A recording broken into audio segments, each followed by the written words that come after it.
So, but I want to go back in time for a quick question. Half Nelson. It's one of my favorite movies. But more importantly, it was low budget. Yeah. So, what was the process trying to pull that off without the normal Hollywood big budget? Oh, wow. So my art department was made up of two people. One of them was myself, and another one was my wonderful art director, who's now a fabulous production designer, Imbal Weinberg. And then we had a handful of assistants, or a handful of interns. And everybody worked for pretty much free. I think I split my rate with Imbal so that she would get a paycheck, and so we're all working for $50 or $60 a day. And we were so lucky because it was Ryan Fleck and Anna Bowden who wrote this absolutely beautiful, beautiful script, and just sort of laid out this beautiful roadmap for us to follow. And it was definitely doable on, I think it was a $400,000 budget for the whole movie. And that was thankfully before Ryan was quite as big as he is now.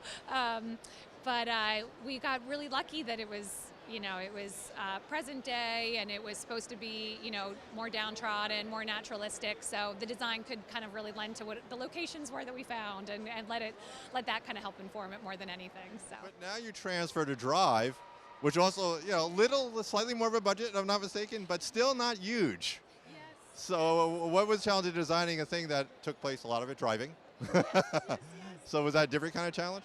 It was, whereas Half Nelson was almost entirely location based, and it was a very contained movie. Drive, and $400,000. Drive was about $12 million, and that was the biggest movie by far that I had done at that point. And we actually did some set builds. We built Ryan's apartment, we built Carrie Mulligan's apartment, we built the strip club.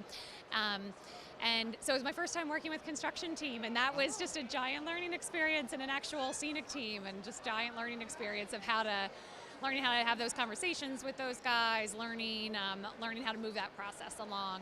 And it was the first time that I really got to experiment with wallpaper. That was the beginning of my long-standing love affair with wallpaper.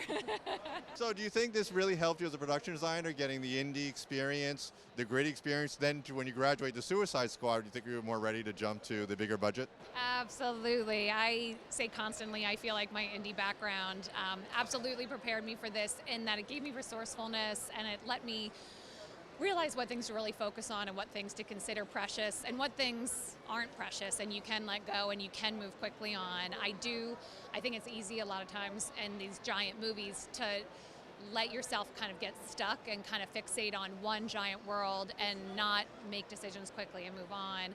Whereas in independent film world, you have to prep, shoot, and wrap the whole thing in 8 weeks. And so it makes you much faster at making quick decisions, sticking with your gut, not questioning yourself, and figuring out how to pull things off with whatever the money is that you have. So. It must be fun creatively tackling on a fantastical world. Yes, it does not get better than Guardians of the Galaxy 3. I've got to say, Suicide Squad was a dream, but it was also Earth-based, and it was more reality-based. But Guardians, not aside from the very end at Grandpa Quill's house, not a toe touch his foot onto planet Earth. And so every single thing needs to be designed, which is just for my role, it's a dream come true. You can't.